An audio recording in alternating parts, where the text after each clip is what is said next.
दशनामी गोस्वामी परिवार बोकारो का महासम्मेलन रविवार को सिटी पार्क में आयोजित की गई। कार्यक्रम में सैकड़ों संख्या में गोस्वामी परिवार के लोगों का जुटान हुआ।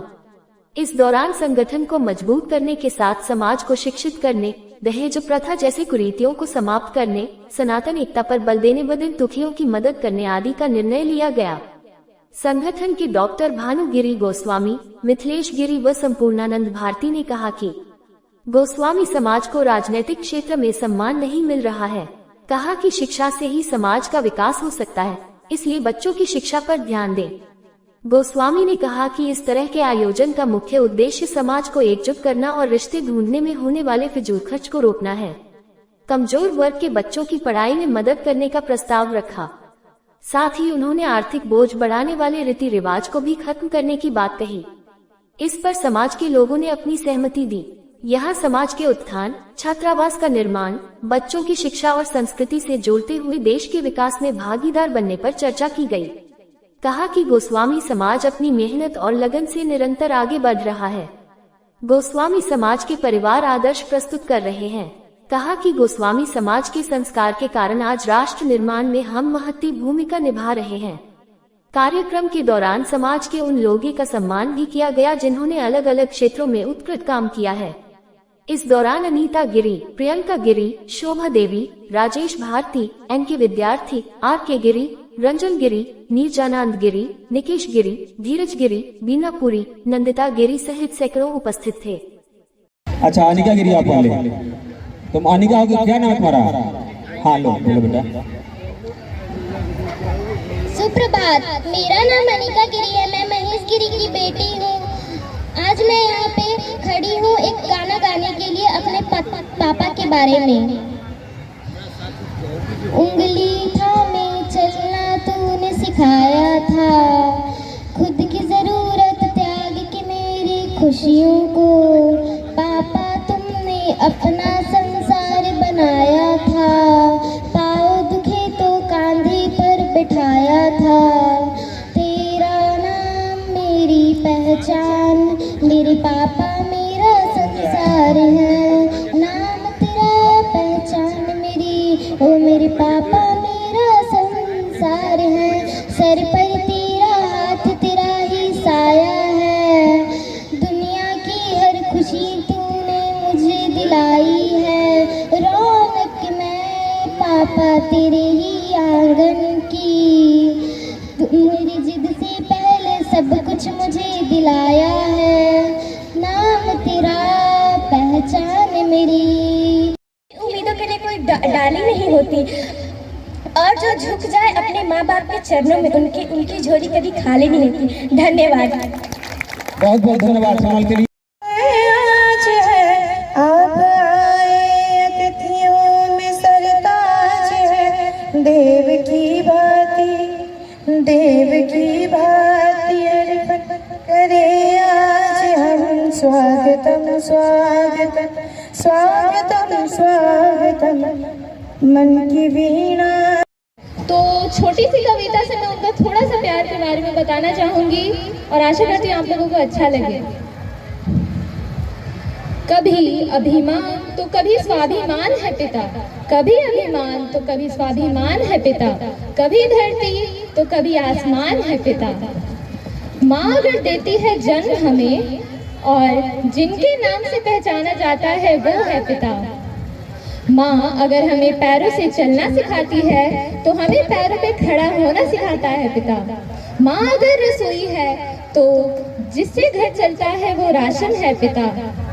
कभी ख्वाबों की जिम्मेदारी पूरा करता है पिता, तो कभी आंसुओं के पीछे की लाचारी है पिता। पिता जैसा कोई नहीं इस दुनिया में। पिता हमारा स्वाभिमान है, पिता हमारा। पूरे जिले में इतने ही लोग हैं सक्रिय, लेकिन आज की उपस्थिति देख करके मैं आप सबों को धन्यवाद देता हूँ कि नहीं, अब हम जाग गए हैं, अब हम एक मंच पे हैं और हम अब विकास की बात अपने समाज के लिए, अपने परिवार के लिए कर सकते हैं।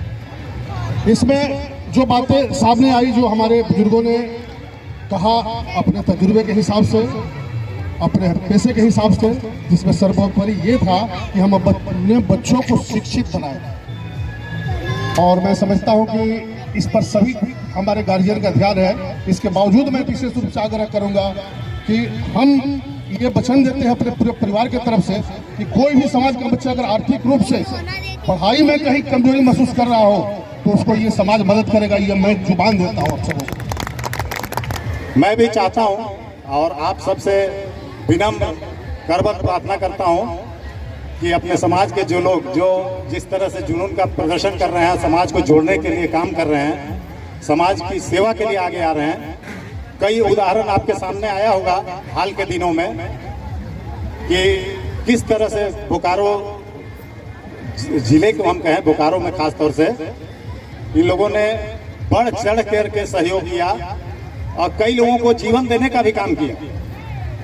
तो इसलिए मैं चाहूंगा कि आप सब लोग इन सभी लोगों का हौसला अफजाई करते रहें, इनके साथ कंधे से कंधे मिलाकर चलते रहें। मैं हर वक्त इनके साथ चलने के लिए खड़ा हूं। जब भी जहां भी जरूरत होगी मैं इनके साथ खड़ा रहूंगा।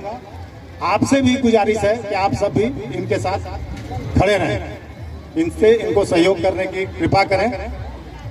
और मुझे विश्वास है कि अभी हम लोग इतने भारी संख्या, मतलब इसे भारी संख्या मैं कर रहा हूँ कि ये जितने लोग भी यहाँ आए हैं इनमें कहीं न कहीं दिल के इनके किसी कोने में, मन में समाज के लिए, समाज को जोड़ने के लिए कुछ करने की इच्छा है।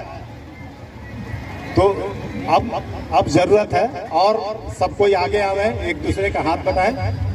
दूसरी बात इस तरह मैंने देखा है कि एक संगठन हो, एक सक्रिय टीम हो जो दिन रात हम लोगों के लिए काम करे। बहुत ज़्यादा समय मैं नहीं लूँगा, लेकिन कहे बिना भी नहीं रह सकता कि बिहार में 2007 में आरक्षण आंदोलन का टीम बना था और बहुत ही मेहनती और सारण प्रमंडल, छपरा, सिवान, गोपालगंज, पूर्वी चंपारण, पश्चिमी चंपारण, वैशाली, समस्तीपुर, दरभंगा, ये सब वो जिला थे जहां अधिकांश जगह हम लोग घर घर गए और जागरूकता लाया। आरक्षण के विरोध में भी हमारे समाज के बहुत सारे लोग थे। नो डाउट हम गुरु कहलाते हैं, लेकिन कितना गुरु है हम में से सब कोई जानता है। सबसे बड़ी चीज है कि गृहस्थ जीवन में आने के बाद हमको भी वही मूलभूत आवश्यकताओं की जरूरत है जो दूसरे लोगों को है। धर्म प्रचार करने के बहाने आज भी जो है तो संविधान में लिख दिया गया कि ये घुमंतु जाति है। 16वें अनुच्छेद में आप देख लेंगे। तो भाई पीढ़ी दर पीढ़ी से हम जो है घर में रह रहे हैं, बस्ती में रह रहे हैं और तुम हमको घुमंतु जाति का कि जो मिलना चाहिए था सरकारी सुविधा उससे तुमने वंचित रखा। आज भी समाज में घूमिएगा तो दूसरे समुदाय के लोग कहेंगे कि यार गिरी क्या होता है भाई, ये तो शादी क्या है। तो बुनियादी चीज इसमें तो बहुत सारे लोगों के पास जमीन है, घर है, बहुत बड़े बड़े पोस्ट पर हैं, लेकिन वह चीज आपको अपने कैलिबर की वजह से मिला है, अपने मेरिट की वजह से मिला है, गोस्वामी होने की वजह से नहीं मिला। आज दूसरे समुदाय के लोग जो है सो आरक्षण के नाम पर या किसी चीज के नाम पर या पैरवी पैगाम, कोई डिप्टी कलेक्टर हो गया, कोई एसपी हो गया, कोई नेता बन गया है और वो जो है सो अपने जात वाले को नौकरी दे रहा है। आपकी जात में कौन नेता है, कौन मंत्री है, आपको जरा बताइए। एक भाई ने कहा कि बड़े पद पर जाने पर वो जो है सिद्धांतवादी हो जाते हैं। मैं इस बात को नहीं मानता हूँ। सच्चाई ये है कि उतने बड़े पोस्ट पर जाने के बाद भी उस व्यक्ति को बैकअप देने वाला कोई नहीं है। अगर एक दो को नौकरी लगा दिया तो हो सकता है वो सस्पेंड हो जाए। तो ये जो हमारी ताकत है, पॉलिटिकल ताकत, राजनीतिक ताकत हमारे पास नगण्य है। जो भी गोस्वामी समाज में कोई आगे बढ़ा है तो सिर्फ अपने कैलिबर से बना है, जात। तो भाइयों हम ये नहीं कहते कि आप जात पात कीजिए, लेकिन आज अगर हम बेसहारा हैं तो जाए जिंदगानी कब आएगी तू चलिया, तू चलिया।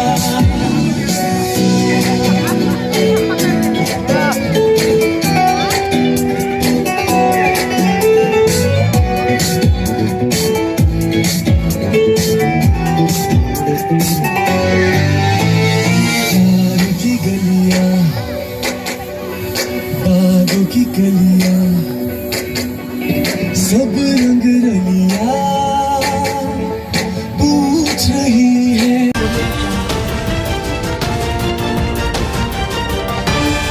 आप देख रहे हैं हमार इंडिया न्यूज।